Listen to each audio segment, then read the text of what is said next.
intro. Ding dong. I'm Ding dong. So let's see. And tell me the name you want to be referred to as again. Bible thumping wingnut. If pigs could fly, they fly away and never grace the earth again. You go. Let's just call this a rogue episode, and it's like Russian roulette. You just shoot something at me, and we'll just start talking about it. But nothing good happens for me.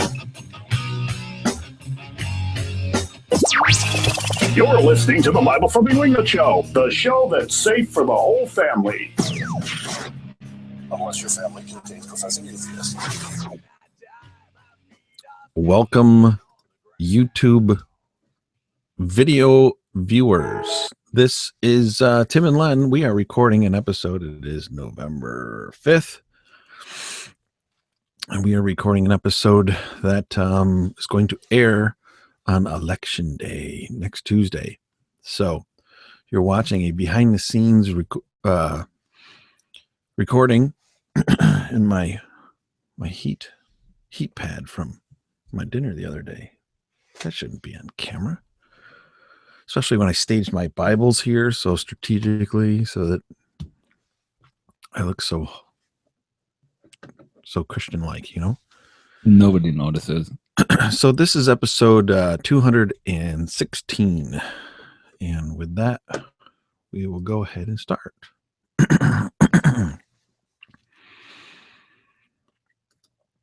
Welcome, ladies and gentlemen, to another episode of the Bible Thumping Wingnut podcast. Apparently, this is episode number 216. My name is Tim. I am the Bible Thumping Wingnut. My co-host Len Pettis is here, and the Bible Thumping Wingnut podcast is Tim and Len. We are two lay persons who love the Lord. We met on the internet. We met as a result of our independent two YouTube channels. We both started on our own, and we met via Google Hangouts eventually, I think, or we were responding to the same person's video, something like that. But we met via YouTube. Len lives in Wisconsin, and I live in Pennsylvania, and we've been doing this podcast for over 2 years, probably about 2.5 years, and we would love to hear your feedback. We love to hear from those who agree with us or disagree with us. And sometimes we even read your email on the air on the show. We'll just leave it at that. So give us your email at BibleThumpingWingnut@gmail.com. BibleThumpingWingnut@gmail.com. We would greatly appreciate that. It's encouraging. It's sometimes it's rebuking. Sometimes it's exhorting. Whatever feedback you have for us, we would love to hear it. Bible Thumping Wingnut is not only Tim and Len. We are now a network. Matt Slick joined us over 2 years ago, and on Sunday nights, Matt Slick joins us. Matt Slick from carm.org. We're blessed to have him every Sunday night. We call that Slick Answers. And Len has been hosting that every Sunday night, 8 p.m. However, last week, I hosted it because it was Len's anniversary, which is kind of odd about me saying that right now because actually it's Saturday night. So, but tune in to those Sunday nights. And then also we have 3 additional podcasts that are part of the Bible Thumping Wingnut Network. It's amazing to see how God has expanded the ministry of Bible Thumping Wingnut. We're honored to have a ladies podcast, a podcast by women for women called Ladies Love Theology. You got to check that out. And then we have some new covenanters, some NCT guys. Is that the right abbreviation, Len? NCT, New Covenant Theology. Yes. Their podcast is called Conversations from the Porch, and you can hear them once a week. And then also Tim and Carlos, they have a podcast on our network called Semper Reformanda Radio. And that's the network. There's a lot to it. And we have a big future ahead of us. We've got all kinds of plans, not only just Len and I, but the other network partners. We're working together. We've got some exciting stuff coming out. We just cannot wait to share it with you, but it's going to be fantastic. And hopefully you'll continue to follow us on this journey. Many of you have been listening for years. You know us from just our YouTube days, and we appreciate that. Len, is your mic working today? Check. Testing. It's working. It's working. Excellent. I actually forgot about recording tonight. Yeah, it happens. Well, Friday was my wife's birthday, and then we were going to celebrate not only yesterday, but we celebrated today. And I was actually out to eat with family, and you're like, hey, what time do you want to start? I thought, start what? Yeah, it happens. Yeah, yesterday was your wife's birthday, and tomorrow is my anniversary. Tomorrow, if you're listening live, if you are listening to the podcast on iTunes, it happened on Sunday.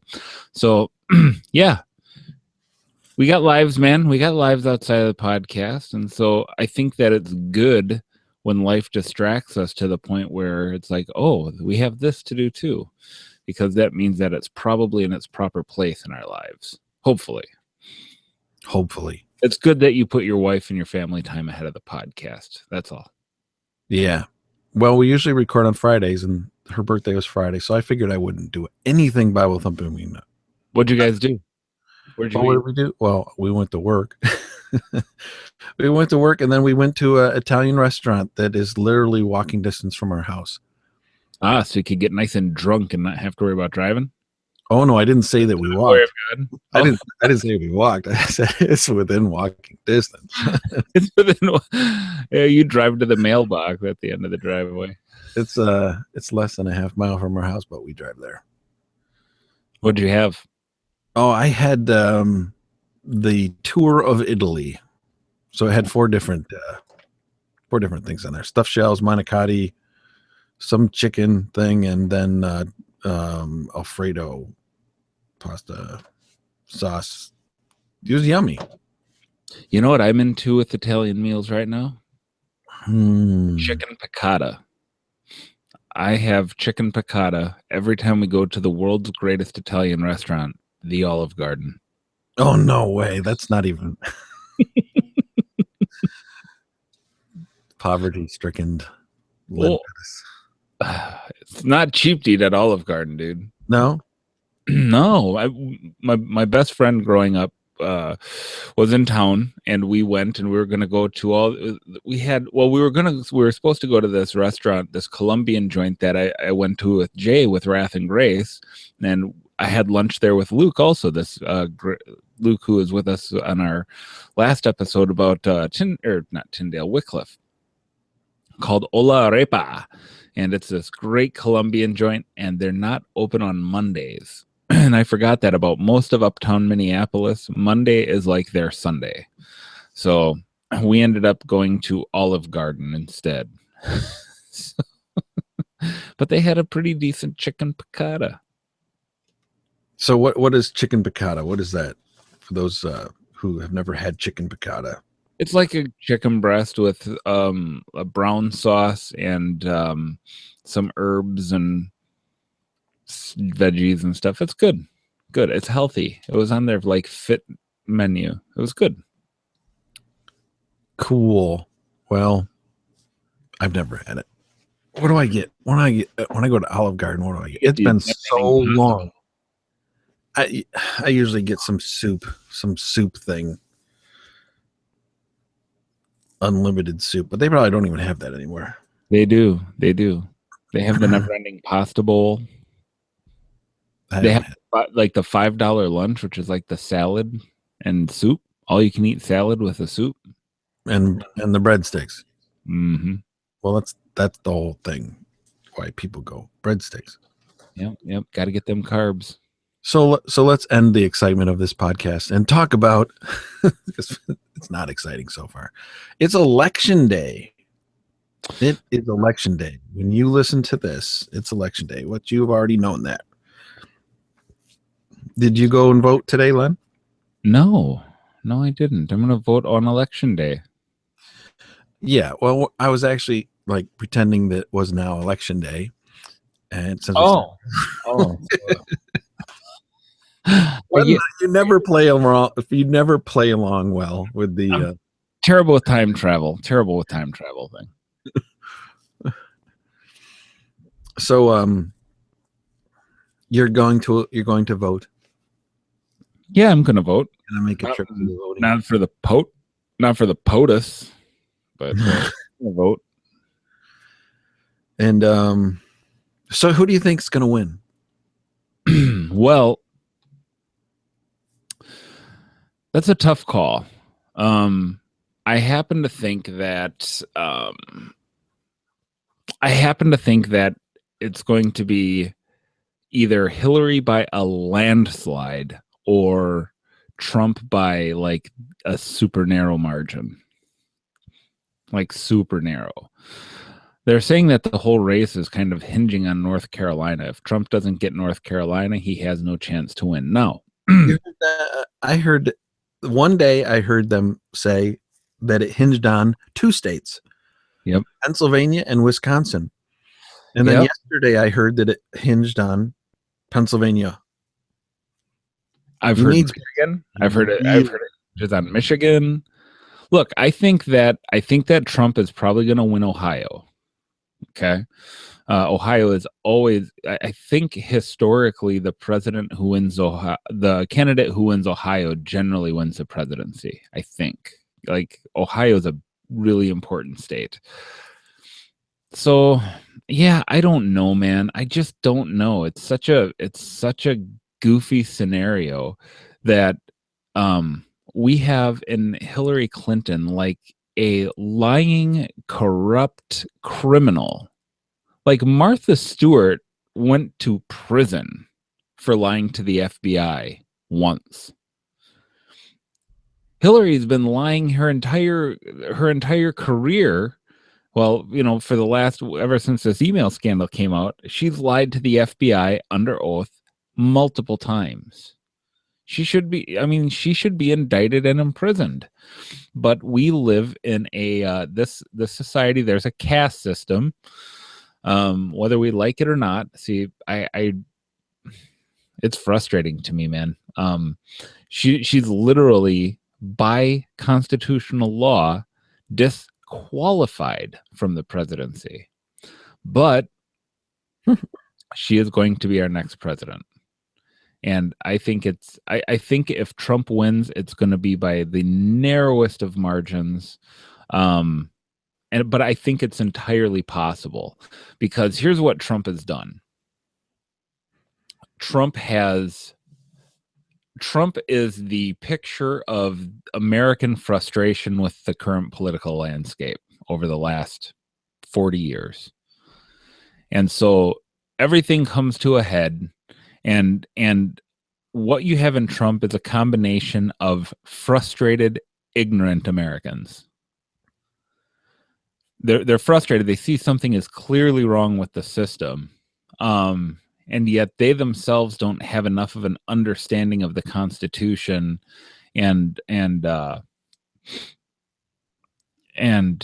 so what do? They choose someone like Trump, who is probably as likely, if not more likely in certain respects, to take away their rights as Hillary is.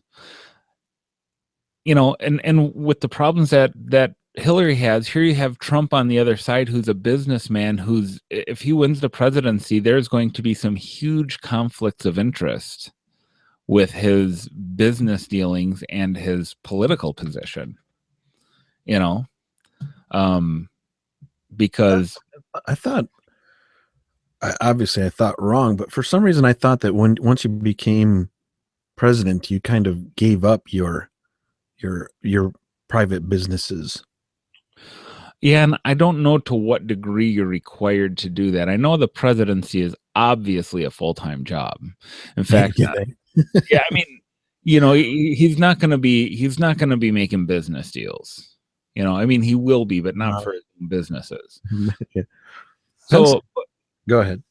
I was just saying how, you know, I sent you that that clip of Jesse Ventura and on the Joe Rogan podcast, and Jesse Ventura was talking about when he was governor, how basically stepping into office, you give up all of your freedoms, you give up any sense of a private life. So yeah, I mean, obviously Trump is not going to be running his businesses, but at the same time, those businesses aren't going anywhere. You think he's signing paperwork over to somebody who's going to that remove him from control at the end of a 4 or 8 year presidential run? I don't think so. I think it's just crazy. It's just crazy to think that one of those two people. I mean, it was crazy to think that last election, who was going to be before Obama was president. It was crazy to think that one of those people were going to be president based on the lack of experience that Obama had. Oh, I know. Right? The man, Obama literally has done nothing with his life. He's literally accomplished nothing. When he was a senator, and by the way, that's different now. It's different now. I mean, he still hasn't accomplished anything. I mean, he won a Nobel Peace Prize, and he's been involved in more wars and conflict than any president in U.S. history. Wait a minute. You can't say he hasn't done anything. My 3 daughters have health insurance because of him through my employment, even though they're not full-time students.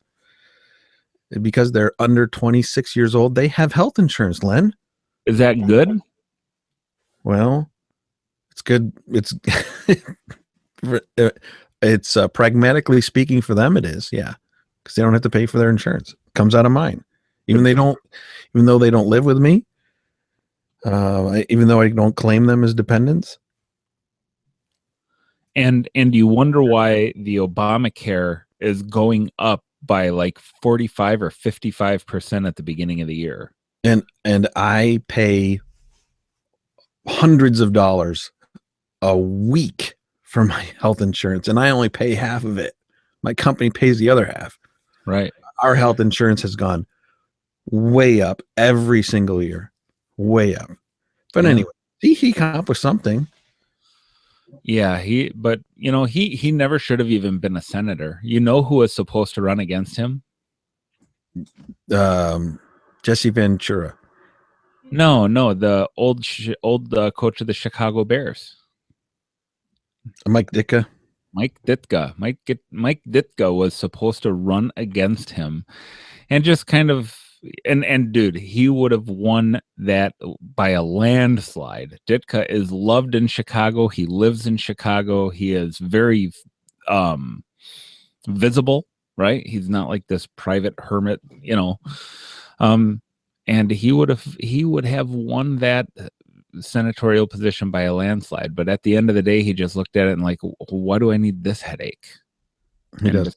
Decided not to run, and Obama took the Senate and took that Senate seat, and from that Senate seat he literally accomplished nothing. He was a no vote about 70 to 75% of the time, so there was really nothing on his record to critique because he didn't do anything. We see that as president. You are so racist. I don't know why. I'm not racist. You just don't like black people. Let's get back to the election of today. The election of today. Well, as I drive around Pennsylvania, Len, mm-hmm. I have the privilege of 2 days a week being in the city of Philadelphia, and then 2 days a week driving around the countryside. And I am not exaggerating. When I drive around the countryside, I see 0 Hillary Clinton signs. 0. I see Trump everywhere. And when I'm in the city, people in Philadelphia, you can vouch for this. You drive up and down Route 1, which is one of the main routes that goes north and south through Philadelphia area. There are thousands upon thousands of Hillary Clinton banners or posters like stuck in the ground on both sides of the road. Not one Trump sign. Not one. I mean, it's amazing how different it is from the inner city and those who don't live in the city. At least in Pennsylvania. Well, that's the unfortunate reality is that, the liberals tend to flock together in the cities and conservatives go out in the country and toil the land by the sweat of their brow. It's just kind of the way it is, man. It's Those rich Republicans, they have money for the farms and the land, and they need to spread all that money out so that more people can enjoy it. right. Well, right. Let's look at when you look at here, let me look up the 2012 electoral maps once and let's take a look at that because that could be interesting. Because the middle of the country is always called flyover country. Like some Democrat said that on a hot mic and it was kind of used as a derogatory thing towards Republicans. Like, oh, it's all red. But let's see here. 2012 electoral map. Here we go. Go to Google Images. There we go. So when you look at this map, blue being Democrat, red being Republican, of course. Here you see the middle of the country, the middle, 1/3 to 1/4 of the country is all in red, and you see blue all up and down the coasts. And then, of course, you have Wisconsin, Minnesota, Michigan, Ohio are really the only Democrat Midwestern states. And now Colorado is Democrat because they imported a bunch of potheads. So it's kind of interesting that, if you're looking at this as just a landmass, it's obviously majority red, but where the population is where it goes Democrat. Like, look at California, Like 60% of the population is in the California and all those Northeast. Yep. 60% of the people live in that area. Yeah. Yep. How do you feel about the Electoral College? Because your vote doesn't count, right? The Electoral College can turn over the popular vote, right? Well, that's how Al Gore lost the election. Yeah. Well, now that you ask my prediction of who's going to win, who do you think is going to win, Tim? I think Hillary's going to win, and I don't think it'll be that close. Yep. It's not. I'm going to vote today. What was that? I stopped. Wait a second. That's you.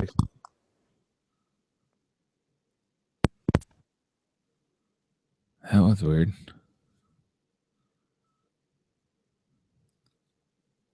We have technical difficulties. Please stand by. There we go. I stopped the recording. The garage band. That happened because I was going to say who I was going to vote for. Yep. Yeah. We just had technical difficulties, but we're back. It happened because I was about to say who I was going to vote for today, but I guess I better not say that. Too many people get bent out of shape. Yeah. Well, even if I say I'm going to vote. I went to a gun show today and a bunch of vendors, Trump hats, Trump buttons, Trump bumper stickers. And I felt like asking every single one of them, like, do you know he agrees with Hillary Clinton on gun control measures? Like, quote unquote, common sense gun control measures. You're literally voting against your own interests here. But then again, you vote for Hillary, you're voting against your own interests. I thought Donald Trump carried a gun. You think he's not for carrying guns? Oh, yeah, sure. I'm sure he is carrying guns, but he thinks he's fine with a gun. He just doesn't trust the average American to have one. Like Rosie O'Donnell, big anti-gun hypocrite, and has 4 armed guards with her all the time. Well, there you go. So, okay, let's wrap up the election conversation. Bottom line is the person who wins today doesn't change a thing in the kingdom. There you How go. dare you? How dare you? How dare you? Sorry, Apologia. How dare you? God's kingdom is not affected by who is elected today. It goes forth just as he sovereignly has planned it, decreed it from time past. Oh, So man. I we wish ought I not could. worry. I Do not wish worry. God is in control. What were you going to say? I was gonna say I wish I had come up with some scripture to twist for you. You just have to leave out the part where Christ returns and cleans up everything. What's there gonna be to clean up? The world's gonna be Christianized. Hello, devil. Mhm. All right, we'll put a break there, and we will put a commercial in there, and we will come back and talk about.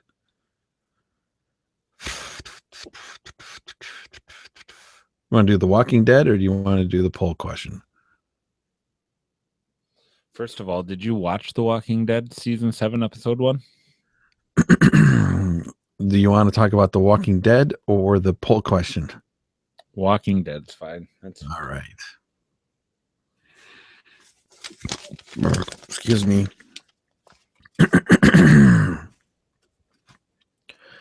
All right, we are back. Hey, Len, let's talk about The Walking Dead. What's the name of that? What is it? Season 4 now? season 7. And they just contracted with AMC for season 8. Oh, that's so wonderful. Yeah, well, I know it's no Baywatch, but you know. Yeah, I don't know why you would compare it to Baywatch. That's your favorite? No, I'm sorry, Jersey Shore. I confuse the two. I know how you like Jersey Shore and The Bachelor. Well, no. There's a difference here. You're misrepresenting me, and me saying that you like to watch The Walking Dead is factual. Are you telling me The Bachelor does not play in your house? Bachelor play in my house? Does The Bachelor is The Bachelor on a television in your house at any point ever in the last? Sure, but I'm not watching it. Oh, okay. How is that relevant? All right. Well, So let's talk about The Walking Dead because it really bugs me. You know what bugs me? the Memento Mori podcast. That's right. It bugs me. See, I thought that my prayers were answered because that stupid podcast that is a Christian podcast that talks about Walking Dead. You just called. Oh, how dare you? How dare you, dude? Go ahead. They took 6 months off between episodes, and I thought, praise the Lord. You know, what's the Bulgarian's name? Who's actually part of the Bible Thumping Wingnut Network? Owen. I thought you had matured. By the way, he's not Bulgarian. He's a missionary in Bulgaria, and It makes him makes him Bulgarian. You're like grandfathered in or something. But all right. I thought he had listened to me before. I thought he had listened. I thought he listened to a wiser, more mature man who loves the Lord, and I love you too, Owen. if he was listening to a wiser, more mature man, it wouldn't have been you he was listening to. Thank you for your support. Hey, they refuted you on that like a year and a half ago. They refuted me. Yes. After we had them on the show, after we had Owen on the show to talk about it, and you raked him over the coals, Then he ran back to his own podcast and refuted me. No. What do you mean ran back to his own podcast? After you like railroaded him That's right. Get off the tracks, Owen. Mistreated him. Get off the tracks. The Walking Dead has as much to do about theology as my Apple computer or the World Series. Look, he doesn't look. It is a show about the Walking Dead, and they have Which, of course, why would you be interested in the Walking Dead? What is your theology about the human body that allows you to watch The Bachelor. I don't watch The Bachelor, and Who does, Tim? When your television show or when somebody points out you're wrong in a certain area, for you to turn around and say, "Oh, but you this, that, and the other thing," that's not the way it works. Like, that's not okay. So if you want to talk about my television viewing on another day, that's fine. But so far you haven't represented it correctly. I don't watch those shows. Let's talk about The Walking Dead. I'm trying to. So then don't worry. I mean, if you don't, dude. Yeah, he dropped out. He ran away. So I'll pause my recording and wait for him to return. And in doing so, I'll play an advertisement. Did you know that you can hear this podcast on this radio? VWR was founded for the purpose of magnifying the preaching of those whose preaching magnifies God. We're a 24/7 streaming radio station that you can listen to online or free apps for your mobile devices. You'll hear constant preaching from men like John MacArthur, Phil Johnson, Paul Washer, Vody Bauckham, Steve Lawson, and more. And you'll also hear podcasts like this one. VWR only plays material that conforms with our strict standard of sound exposition, discernment, and solid adherence to doctrines like the inerrancy and sufficiency of Scripture. The real heart of VWR, however, is to highlight the little guy, the pastors of small churches who are faithful expositors each week and enjoy bringing to you some of the best sermons you've never heard of from some of the best pastors you've never heard of to help equip you for ministry and to edify your soul. And you, if you're listening, can submit your sermons to VWR as well. Listen online at wildernessradio.com or download the apps for your mobile devices. And thank you for supporting this quality podcast.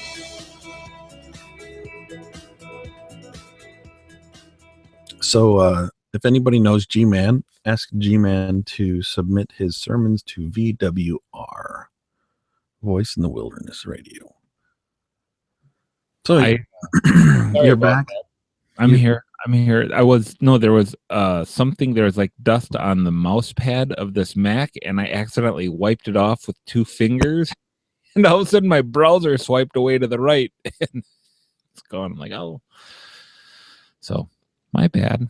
All right, let's see where we were. But so far you haven't represented it correctly. I don't watch those shows. Let's talk about The Walking Dead. I'm trying to. What is that noise? Technical issues. Static. All right, it's gone.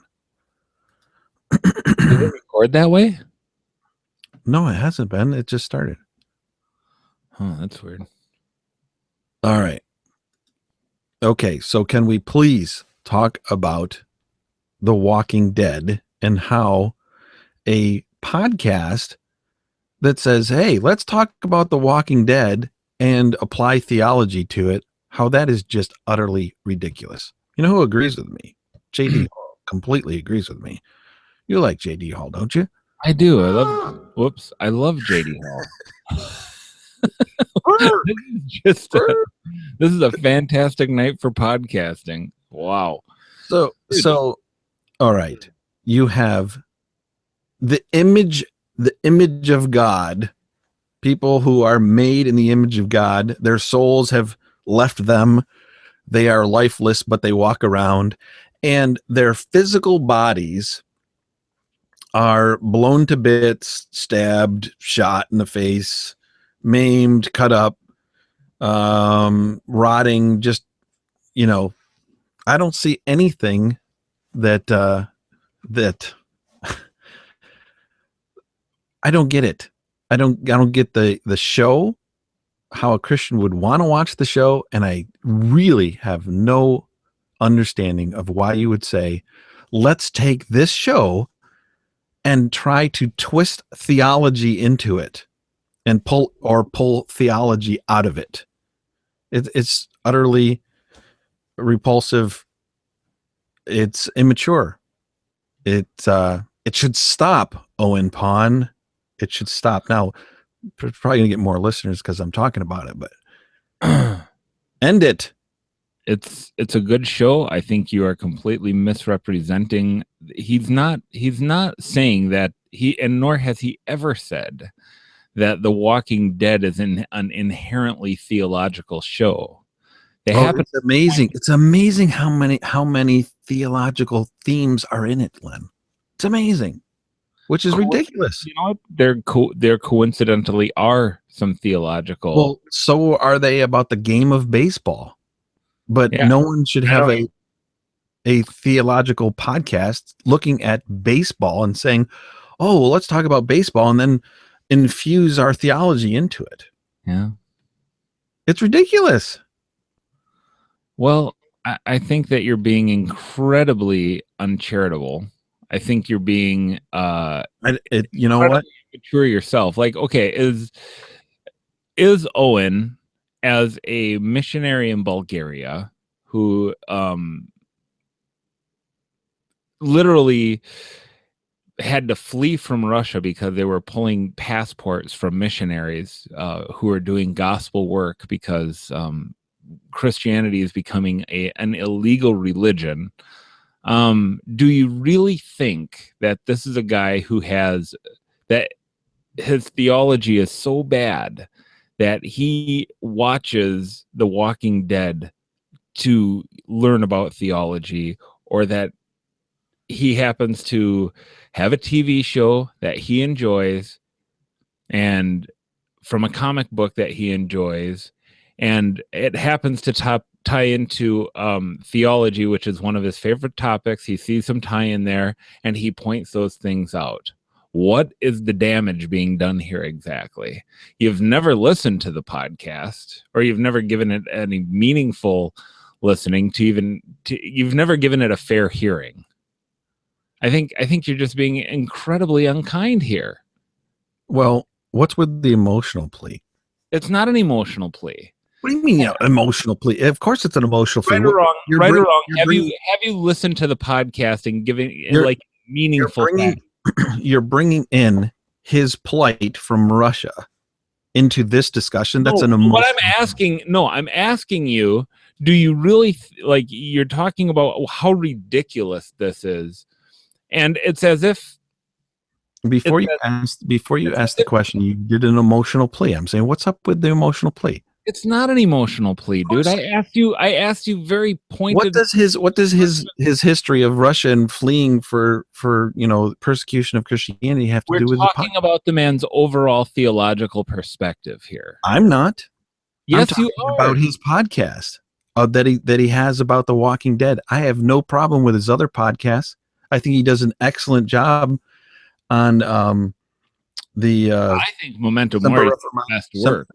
Semper Reformanda Radio. He does a great job there. He does good on the other podcast that he's part of. Listen, here's my thing. I wish Owen Pawn would leave Semper Reformanda Radio and focus on Memento Mori. See, that's your problem. So because look, he does a great job with that podcast. I think it's a stupid podcast. How many episodes have you listened to? How many do I have to do heroin to know that heroin is a bad idea? Dude, are you really going to make that comparison? Are you really going to make that comparison? I don't have to do a lot of things to know that they would be wise to do. You sound as reasonable as some of our critics right now who talk about us. Well, we can talk about that, whatever position they have, but I'm saying that to have a Christian podcast that needs to draw from The Walking Dead to make biblical points. Dude, it doesn't. Dude, you are responsible. So much more out of this. I want to get Owen on the show right now. He deserves to hear his accuser and defend himself. I'm gonna send him a private message. Oh, I'm sure he'll hear it. He'll hear it. Guys, Bible Thumping Wingnuts, don't listen to that podcast. Spend your time listening to Owen Pond talk about better theological within better theological scenarios than using The Walking Dead to share biblical truths. If you want to have a podcast talking about Walking Dead, fine. I think it would be dumb. But don't rely on The Walking Dead to draw out. Nobody is relying on The Walking Dead to draw their theological conclusions, dude. You are in that podcast. No, he's not. So does he open up scripture and just expound the scriptures without first finding those why don't you tell me what he does, Tim? Why don't you tell me what he does on the show? Because you know so much about it, because you've listened to so many hours and hours of it. Tell me what Owen does on that show. I did not claim that, but what he does, I know that he talks about the plot line, talks about the relationships of the characters, and then he draws theological parallels to them. Why don't you give us an example of some of the theological parallels and why they're so flawed? Why the parallels are flawed? No, give us an example of the parallels that he makes and tell us why they're so flawed.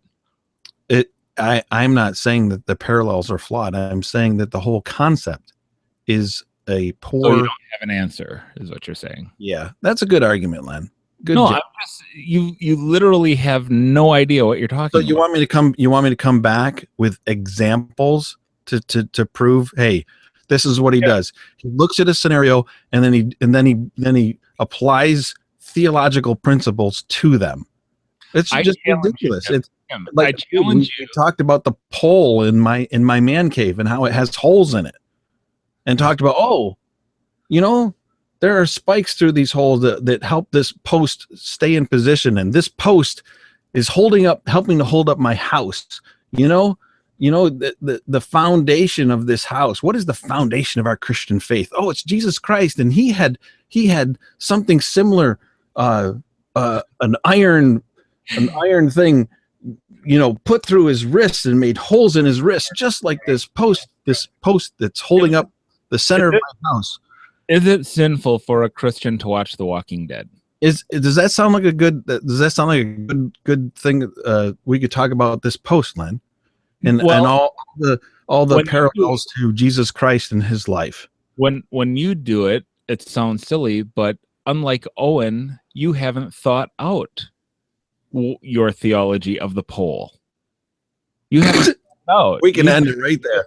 The theology of the pole. There you go.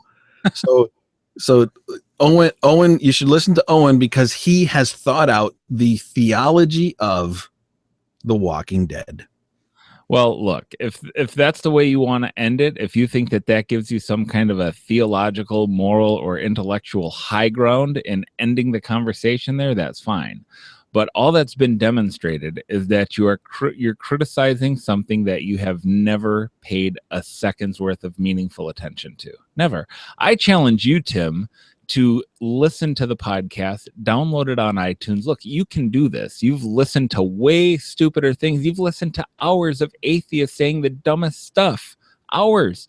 I admire your tenacity in being able to listen to the nonsense because I can't do it. You find the gems and then we critique them together. At least we have in the past. You've listened to way stupider things than Memento Mori. So I challenge you to download that and binge listen to it. I don't know if there's even 20 or 30 episodes at the most, and none of them are more than like 40 or 50 minutes. You listen on 2X, you'll have listened to that entire podcast in a week. And you may still come away with the same conclusion, but my concern is that the parallel that you're drawing here is that because the concept of Memento Mori is bad, that Owen's theology must therefore be bad.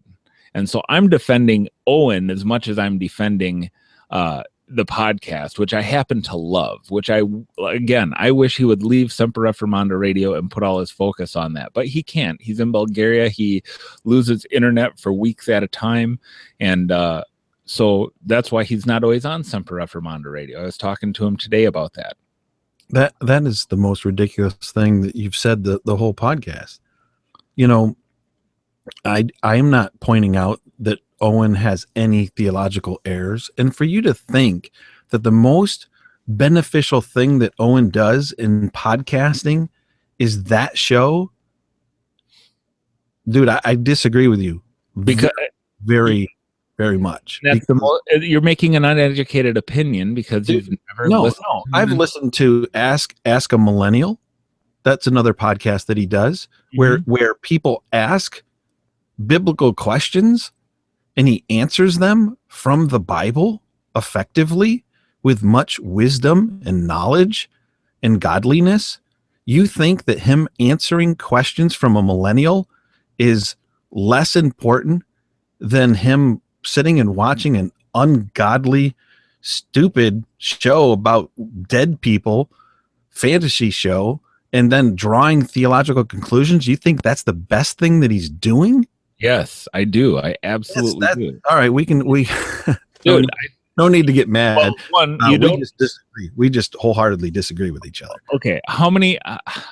I don't think you even understand the premise of Ask a Millennial Christian, because the way you just described it, it's not what he does on that podcast at all. So I don't think you even listen to that one. So I don't think you're even making fair comparisons here, dude. I don't. And by the way, at Semper Reformanda Radio, he's at best a contributor. He's not even he's more, if he's a co-host, it's like as a guest role, because he's not there every week and he hasn't been there from the very beginning. He's a contributor. He's not a co-host. And whether he's there or not doesn't really make the show better or worse, in my opinion. I think that show is Tim and Carlos, and mostly Tim, although Carlos is good also, obviously. But dude, I think that you are cracked. I think if you listen to Memento Mori, you would be more likely to not just judge The Walking Dead and people who watch it as being ungodly and sinful and all this and that. I mean, look, what is it about The Walking Dead that is ungodly? Well, I spelled that out already. People can go back and listen to that. Okay, just give me like your top three. What are the top three things about The Walking Dead that's ungodly? Like I said, talked about that before. We're going to wrap up this discussion. I disagree with you, Len. I think that Semper Reformanda Radio best episodes are the ones with Owen Pawn. Well, I agree. I'm not saying he drags the show down. I'm just saying if look, man, if this were Len's world, my world would have Owen focusing on Memento Mori. That's all. I'm not saying that he doesn't add to the conversation with in fact, Semper Reformanda, in some respects, some of the kerfuffle with the New Covenant guys, I'm like, Owen sounds like, he reminded me of Clint Eastwood on the front porch of his house in the movie Gran Torino, like the angry old guy, get off my lawn. And that's a side of Owen that you don't see on Memento Mori. He's a kinder, gentler Owen Pawn. So for that reason alone, I don't think you've made one good argument. Hey, folks, how many episodes? Tell me again how many episodes you've listened to of what? The Walking Dead? Memento Mori. Probably the thing you're critiquing and saying is ungodly and stupid. Probably 2. Unwise. Okay. And how long ago was that? Does it matter? I don't have to listen to all of them. You don't even remember. You haven't. Your arguments stink, Len. No matter how many times you bring them up, they're horrible. Yeah. Email us at BibleThumpingWingnut@gmail.com. Let us know what you think about The Walking Dead. Am I right, or is it right? Check out the Memento Mori podcast. That's all. BibleThumpingWingnut@gmail.com.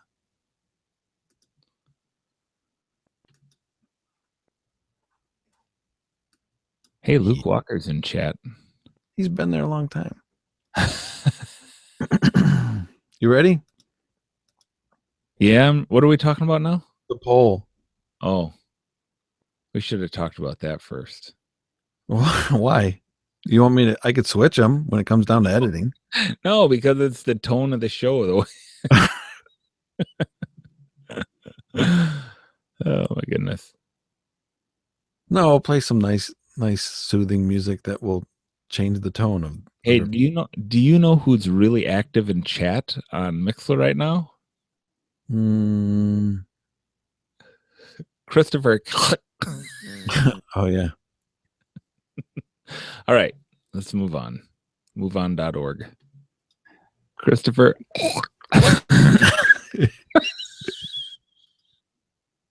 I got that at the beginning. I can go to that.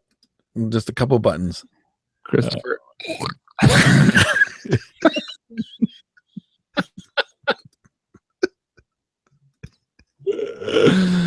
Oh my goodness. It would be good to put that in the beginning of the podcast, but so many people would have no clue what you're talking about. I know. All right. Ready? Yeah, I'm ready. Hey, Len, how about another fun topic? I haven't had fun yet. What the heck are you talking about? That's why you're wrong all the time. You're just wrong all the time. Now I sound like my wife. Wow. She talks to me. All right. Stop and edit that out. Edit that, yeah. In the event your wife would ever listen. Yeah. So anyway, Len, I posted a poll on the Bible Thumping Wingnut group page. Folks listening, are you a member of the Bible Thumping Wingnut group page? It is a closed group. All you have to do is ask and we'll join you. We'll put you in. Actually, that's not true. There is a vetting process that is done by me, which is why if you ask to join, it might take a few days to get approved or banned. A lot of people get banned without ever having joined the group. I was looking at the numbers, Len. There are over 530 people banned from the Bible Thumping Wingnut group now. Wow. That number has that number's gone up like 5-fold. Yes. Yep. Like last time I remember looking at it, it was under 200. Mm-hmm. Yep. You know who it is? I bet Yeah. most of it is AHA people. Well, I've got some guidelines I go by. They're private. But the poll I put up on the group page is this. It says, so Len and I are notably the best two-man podcast team ever assembled, which is, I think, a very humble thing to say. But let's imagine what if or what would be the perfect dream team of podcast co-hosts. If you're offended or confused by this, then please start listening to the podcast. There are many answers, Len. I like the top answer. The top answer was J.D. Hall and Dr. Michael Brown is our top. That was submitted by me. How many of these did you vote for? I don't know if I voted for any of them. You're not a participant. If I wanted to hear a vote, if I wanted to hear a podcast between two people on this list, honestly, it would be Phil Johnson and Todd Friel. That would be a podcast I would listen to every single day. So here, I'm casting my vote right there. And I just moved it up. That is the 7th most popular. No, it's a 5th now with my vote. Well, I guess I better refresh because I haven't refreshed my screen in quite a while. And 1, 2, 3, 4. Number 2 is You with Arthur the Angry Calvinist. Well, let's go through it. Let's go through the top 10. Okay. Number 10 is John MacArthur and Stephen Furtick. Yeah. That would be interesting. Which reminds me, there was another poll, Len. There was another poll on somewhere else. I don't know where it was. They said, other than Jesus, who do you think is the most important character in the Bible? And I voted Stephen Furtick. Don't know myself. Other than Jesus, I'm the most important character in the Bible because it's all about me. That's what all right then. Rick Warren says. Yeah. The number 9 suggestion was Matt Slick and Jory Micah. I don't get that. I don't get that one either. Did you make? I mean, obviously, people must have added their own to this poll. Which ones did you come up with? I came up with the top one, and Chris Roseborough and Joel Osteen. I came up with those 2, and then everyone else added the others. The one that was confusing didn't make the top 10, and that was the 2-man team of Jeff and Durbin. I don't know. Don't know who those guys are. Jeff and Durbin. And Durbin? Well, it's supposed to be 2 people. Anyway, let's see. Aaron Harding and Eric Pedersen. That would be interesting. That would be more heated than our last topic that we discussed. I think that would be that would probably be less than amicable. That would be a 1-episode podcast. Which is just 4 less than the Bearded Barbarians had, incidentally. The next suggestion is Dr. James White and Matt Slick. Yeah, that would be interesting. Although James White would have to draw stuff out of Matt. No, here's the Otherwise, thing. Matt would just sit there and listen. I think so. Just based on his personality.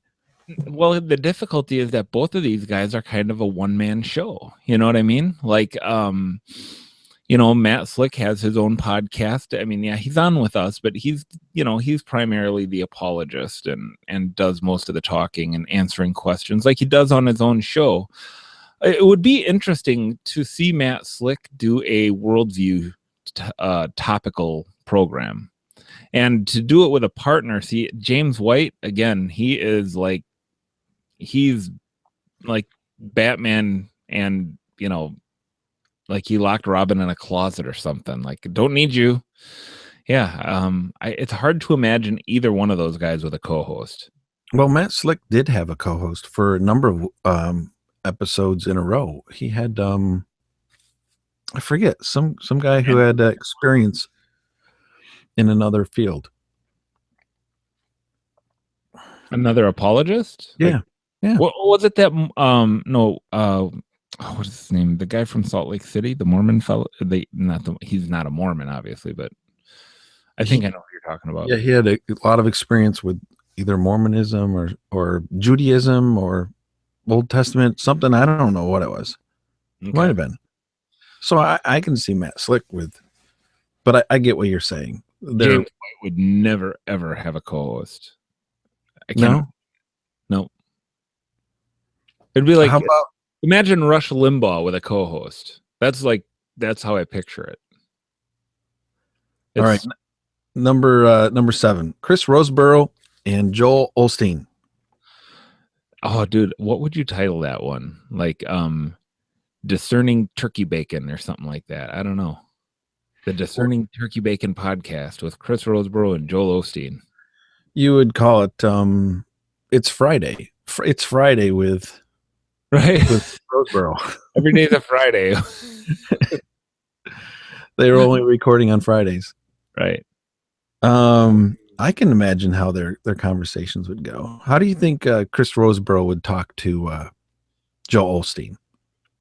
So Joel, have you it's good to see you again today. Have you yet repented of your false gospel and trusted in the true Jesus Christ and his death on the cross and victorious resurrection for the remission of your sins? I believe what the Bible says about me. Well, So yes, I have. I believe what the Bible says about you too. It says that you're a ravenous wolf who has come to steal sheep from the sheepfold.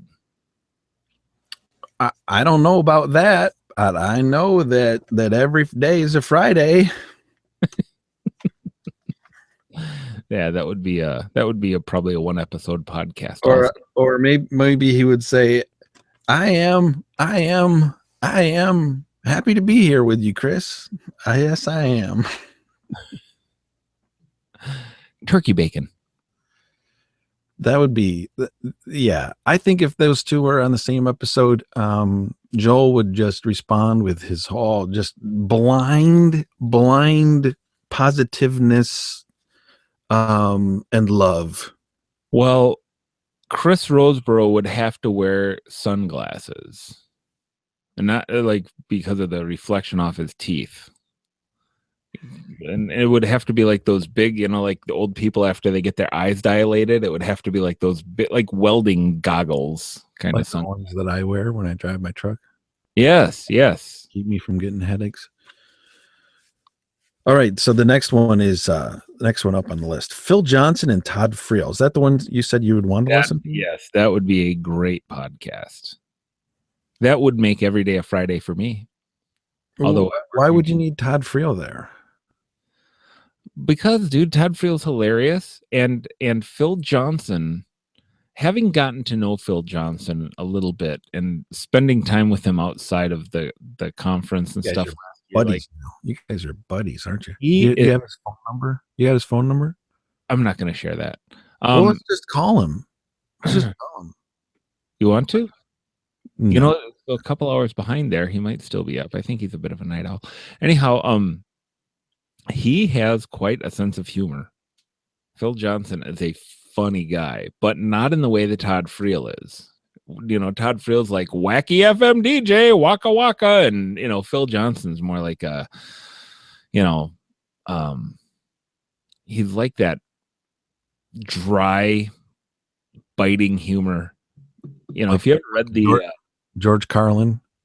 No, not George Carlin. I'm trying to think of a comedian. Who is the guy who had the real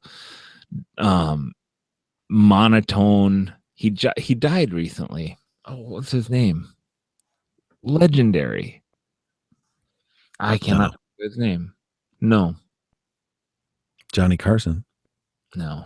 But anyhow, that would be a great podcast because both of the guys have great theology. And one thing that Todd Friel is good at is making his guests look good. He asks the right questions. He engages them properly.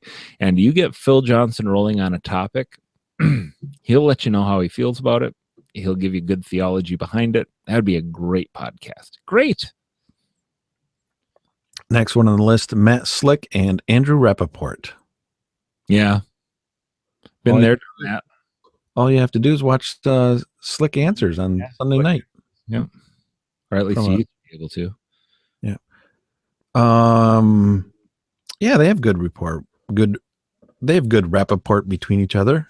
Mm-hmm. A good report. Next one, number 3. All right. Name 2, the 2-man team. All right. JD Hall, Durbin, Brown to the death. That doesn't make any sense to me. Like, are they talking? They must be talking about Michael Brown. Mm-hmm. JD Hall, Durbin, Brown to the death.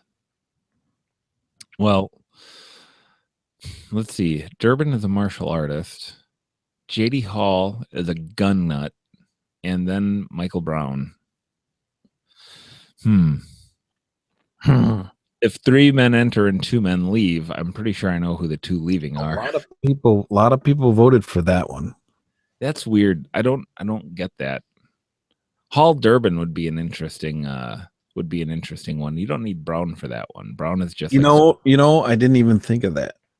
JD Hall and Jeff Durbin. That would be interesting. That would, and it didn't even make the list. We could probably make that happen. I have both of their phone numbers. I could conference call them right now. Like, just think of the big picture, fellas. Tim, how would you pitch that podcast? You have both of them on a conference call. Pitch that idea to make Pitch those. it to each other. No, pitch you have to pitch it to them. You have pitch it to them. All right, let me. Okay, I got them. Vince, Jeff Durbin, and JD Hall to right. work together on a podcast. Pitch it. Go sell it. All right. Obviously, things aren't going well with Apologia Radio. You know, everything's going down, Jeff. So obviously, you're going to be looking for a new gig soon. I've got JD Hall here, and he has reluctantly decided to bail you out and help you in your time of distress. Okay, so obviously what you're doing there is talking behind JD Hall's back. You have both of them in the room with their current situation and feelings about each other, and you have to convince them both. Mm-hmm. I didn't do it then? I didn't do it already? No. See, all you did was you made it sound as if JD Hall was already willing. Mm-hmm. And I just don't think that would be the case. I could speak for JD. You guys are that cool. Oh, and basically whatever I say he does. So I give him all these great ideas for articles to write, and he writes them. And I'm a real humble guy. I don't need credit for him at all. I don't ever ask him to give me any credit. Well, that's very humble of you.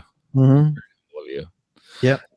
I would imagine that what you would have to do with both of them is make a very strong appeal to the gospel and forgiveness, and exhortation to sound doctrine, and it would be like a Calvinist Hannity and Combs in a sense. That would be a great podcast. I can just hear Jeff Durbin starting all of his how he starts the segment with reading some Old Testament passage that talks about uplifting the law of God and everything flowing from the law of God, or talking about Christ's return and victory, and then stopping and JD saying, wait a minute, let's continue reading the passage here. Let's continue reading, and then read the whole passage and say, now how that fit into your post-millennial party? Yeah, that would be that would be interesting. I would listen. We're basically like recreating MTV's Celebrity Deathmatch. Well, Jeff Durbin, he was on MTV, so that's true. He was. Back before he was a Christian, he was on that martial arts show. Yeah, that's right. All right, number 2, by BTWN and Arthur the Angry Anti-Calvinist. Is that meaning me and you, or me? Well, let's just say it's you. If it couldn't be me, because I would probably not fare well in that situation. I would just let the guy talk. All you gotta do is let the guy talk. Okay, I'll be Arthur, you be you. Okay. You can't be Arthur. I'll be Arthur, you be you, and you just introduce the show. I've left the Bible Thumping Wingnut show, and Arthur has taken over. Go, do an intro. Welcome, ladies and gentlemen, to the Bible Thumping Wingnut with Angry Arthur podcast. Tim, are you going to let me talk, Tim? Today we're going to. No, Arthur. When is it my turn to talk, Tim? Well, Tim, not now. Tim, that would be the whole show right there. That's good stuff. That's funny. That's probably better than our Chris Roseborough, Joel Osteen bit we did. That's good. You do him well, Tim. Oh, then that gets under your skin. Oh, dude. Within 30 seconds of you playing that, I wanted to jump off my roof. Matt Slick. Well, it's different when it's your own name. I could listen to him say that about Matt. Say, Matt. But when you say it to me, it hurts a little, doesn't it? Mm-hmm. All right, number 1, top of the list, J.D. Hall and Dr. Brown. I think this made number 1, not because I suggested it or because people actually want to hear them in a podcast. I think it made number 1 because people want them to debate. Yes, but as you know, J.D. Hall isn't worthy of debate. You can't debate if you're not, a coddling, pussycat to cuddle up with, and you have to affirm me. Yeah, Dr. Brown. I mean, that's I hate that, dude. I hate when someone says that You don't hate that dude. No, Dr. I hate it when, look, because I've seen this and I've had it happen to me where it's the ultimate insult to say that somebody is not worthy of being your debate opponent. It's like, first of all, it's such self-elevation. It's such self-righteousness. You're not gracious and kind enough to debate me, so you're not worthy of sharing a debate stage for me, even though theologically you're perfectly capable of refuting me. Because you're not nice, you're not welcome on the stage with me. It's nonsense. And it's the kind of thing that just demonstrates a huge theological weakness, and it definitely proves J.D. Hall's point about his theological lack of discernment, right? That he will go and share the stage with Benny Hinn, and he'll go on Benny Hinn to promote his books, but he'll share the stage with heretics. But he will call J.D. Hall a dangerous man. He literally called J.D. Hall dangerous. He is dangerous, right? If you're a heretic. If you're a heretic, he is dangerous to you. To me, Dr. Brown speaks the truth. Right. J.D. Hall is dangerous to him and to what he's teaching. Yeah, I hear what Dr. Brown is saying. And I think, man, even your followers have to think that's weak. That's weak to sit there and say for so long, well, I'll debate anybody, or I want to debate this. And then J.D. Hall finally calls you out. It's terrible. It's such bad form. Like, dude, you are like, look, man, Dr. Brown is a scholar. He speaks the Semitic languages of the scripture. He's no fool. Okay. And I've heard him debate. Dr. White, and he will go toe to toe with Dr. White, who, in my opinion, Dr. White is a great debater. Great, like exceptional. You're going out on a line. You're going out on a limb on that. No, I'm not. I'm not at all. You're not. I know you're not. I mean, look, there's a short list of people who I think are great debaters, and at the top of that list is Dr. White. Probably after that, it would be Dr. Robert Morey. Great debaters. And look, Dr. Brown is, when it comes to this issue, can go right along with him. And I think on the issue of cessationism, when he debated Sam Waldron, I think he cleaned Sam Waldron's clock. Now, that doesn't make his position right. That just made Dr. Waldron's arguments really bad. And that's why Matt Slick, wasn't it Sam Waldron that Matt Slick recently debated on the gifts? I'm not sure. I think so. I was busy listening to the Walking Dead podcast. Okay, that's good for you. But yeah, man, I think for me, if somebody wanted to challenge me to a debate on any of the doctrines of Calvinism, I don't care what a jerk you are. I want that debate. I want it because I'm so sure of that position. I'm so confident in my own not just the theology, but my ability to defend it from the scriptures exegetically. I don't care who you are. I don't care what your attitude is. And I think it's such an important issue that it needs to be heard. And so, dude, I don't get it. And you know what? If you're a jerk to me, if you're a complete jerk to me and the people who like follow our podcast, it gives me all the more motivation to want to refute you. Okay. Oh, and additionally, Len, if somebody is misrepresenting your position time again, which is what Dr. Brown says, JD Hall's just misrepresenting me. That if somebody's misrepresenting your position, that fuels your desire to set the record straight via a debate, a public debate that will forever in history be public for all to see. Especially in this era. I mean, look, we have debates between Luther and Erasmus and things like we have debates going all the way back to the Council of Nicaea. Debates are so important. They are so important for helping us to shape our theology. And you're right. If someone's misrepresenting me, it's like it just gives me the greater motivation to clear the air. Just like, okay, you're misrepresenting not just me, but the position that I hold. And now what I've done here when I've demonstrated that you are misrepresenting me is I've undercut your entire argument. I have cut all the legs out from under your argument. Right? Yep. So yeah, bring it on. Come to the debate stage and misrepresent me, and the world will watch you look like a fool.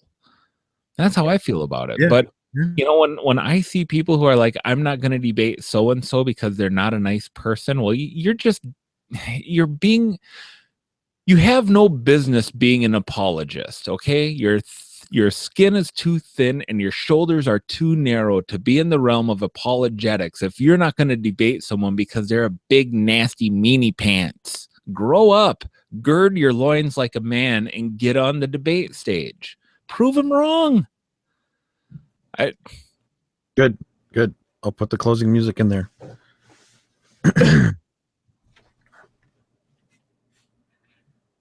And we'll talk about reminiscing about what we just talked about and what we might talk about someday. Okay. We're pretty much, I don't know, Len, or I'm not recording this, but I don't know. Sometimes should we be more careful to share the background of what we're talking about? Like, for example, what, for example? We just assumed everybody who listens to our podcast knows who Dr. Brown is and knows who JD Hall is. Right. Well, why don't we talk a little bit about that?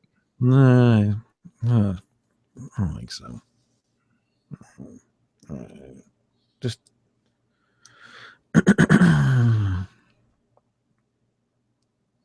all right, let's do the closing. Len, we got some subjects, some topics that we want to get to someday. I don't know if we ever will, because doing a podcast sometimes it's kind of hard. You got to do your homework. You got to get things all lined up. But you know what? You know, one thing that I really want to talk about. You and I talked about it. I keep trying to. Well, I don't know if I'm trying to sell it to you. I think you agreed that it would be a good idea. Chip and Joanne, I think it's Joanna Gaines, a really popular home repair, home renovation show on cable TV. Wildly popular. Great rapport between husband and wife. And it turns out they're professing Christians. Would love to talk about them and their faith, because I do watch that show, Len. That's a show I watch. I actually watch. What is it called? Because I need to go find it and watch a couple episodes. I think it's called The Fixer Upper. Fixer Upper. Oh, I think that's on Netflix. I think I can look that up on Netflix, and then I'll actually watch it and listen to it before I critique it. It's Chip Gaines and his wife. And I've been watching a lot of interviews. Isn't Chip Gaines, isn't that the guy that Garth Brooks became in the 90s or something? Chris Gaines. Oh, confused. But I don't listen to country music. I hate country music with a white hot passion. That was embarrassing for that guy. That was really bad because everybody knew, like right away. Anyway, turns out that their theology is wildly aggravating to those who are anywhere near Reformed. Anyone who understands. I love this microphone. It's working great today. What's the deal? So I would love to talk about their theology sometime. I wonder if our listeners would want to hear that episode. BibleThumpingWingnut@gmail.com. Yeah, I want to talk about Joe Rogan again. I sent you that clip, Joe Rogan and Jesse Ventura talking theology. Ugh, what a dog's breakfast that was. We could do that again. We did a Joe Rogan before. A lot of people listen to it.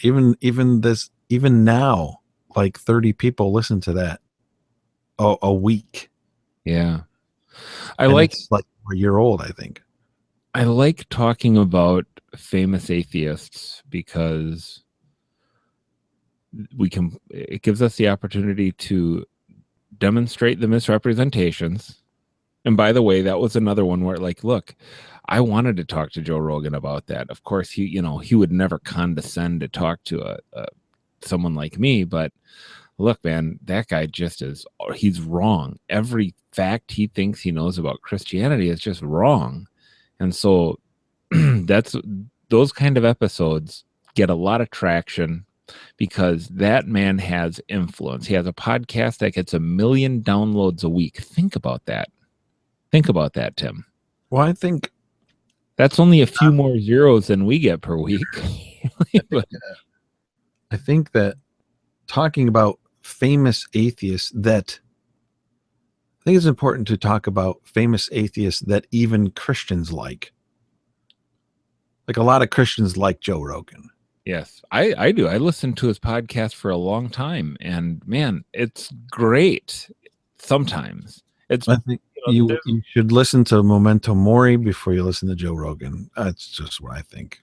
But, well, he uses foul language, but he doesn't necessarily talk about ungodly heathen.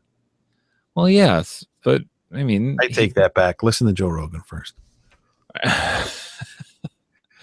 Yeah, but talking about famous atheists like that, it gets a lot of traction. Who are some other famous atheists? Oh, Christopher Hitchens. No, that are like embraced by Christians as well, like Penn Jillette. Yeah, Penn Jillette. Penn Jillette made a video a few years ago that got a lot of attention because it was like, if Christians really love you, they'll proselytize you. And I really respect Christians who proselytize. Look, he was blowing smoke, man. That ain't true. It's not true. And maybe in that moment, in that one situation, when some sheepish Christian came and handed him a Gideon's Bible or whatever it was, or a Gospel of John. But look, yeah, I don't know, man. I'm very skeptical of his claim. He wasn't real anxious to talk to Cy Ten Bruggen, was he? Somebody came out and said that was a lie, and said that he admitted somewhere that he said that only to make Christians like him, so that he could proselytize them. Yeah, yep. I think that was actually Cy and Eric Hovind who said that. Yeah, well, here's the thing, dude. It's like we know atheists who are like that, right? We know atheists who will lie to deceive people. who will no, but they will sweet talk your face off to get you to like them and let your guard down and get you talking about things in such a way, and then all of a sudden they'll start planting seeds and trying to get you to question things. Oh, come on, what about this? And especially with us presuppositionalists, if you're, if you can get a presupper to let its guard down and not go all, come at you with both barrels blazing about, epistemology and morality and stuff, that's a win for atheists. That's why we have to be on our toes as apologists. Like, look, man, we're never off the clock. We're never off duty as apologists. I have a really good friend who is not a believer. I speak to him regularly. We're really good friends. But look, and he admits it to me that he would like to see me deconvert. It makes me question sometimes if I should even have a relationship with the guy, because I mean, we're good friends, am I yoking myself to an unbeliever in an ungodly and inappropriate, unbiblical way? I don't know, maybe, but I have a greater chance of him being converted than me being deconverted, because I can't deconvert because I'm already I'm a believer. Yeah, you should just tell him, hey, I can't. I'm elect. I'm Right. been sealed by the Holy Spirit, and right. Nothing I can do. I can't lose it at all. Right. This gives you an opportunity to preach to him. Yeah. Yep. All right. So send us some email, folks. Let us know what you think. Give us, you have a topic you want us to talk about. Let us know. Maybe we'll do it. Send us your song. I want to review another song again. That was fun. Yeah. You enjoyed that. That guy's never emailed us back. Huh. Wonder why. Weird. I emailed him the episode. You did? Yeah. So for the sake of, I'm not recording on GarageBand anymore. For the sake of our YouTube viewers and our Mixler viewers, do you want to do something? Sure. Or do you want to just be done? I don't care. Well, it's 11:30 here on tomorrow time. You preach tomorrow, don't you? No, I preach a week from tomorrow. A week from tomorrow. What text are you preaching? I'm actually going to look Steps to a better marriage or something. I'm going to show a video of Jersey Shore, and I'm going to draw spiritual conclusions, draw them out. There you go. Gorillas. Jesus and gorillas. You're such a misogynist pig. That's what they're called, dude. Gorillas. The Jersey fist pump. Keck will tell you, right? Keck. Christopher.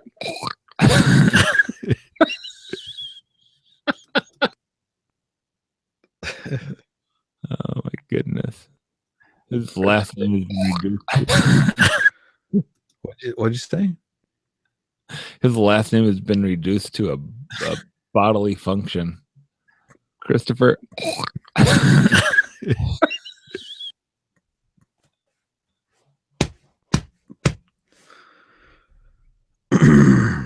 Oh my goodness, he's leaving now. It was funny like the first 15 times. No, he's gone. Oh, he's still there. Harambe. We should talk about hunting, getting on hunting season here, Tim. You kind of did. We kind of touched on it a little bit. Thanks for watching on the YouTube channel. I'm going to turn it off. See ya. Bye.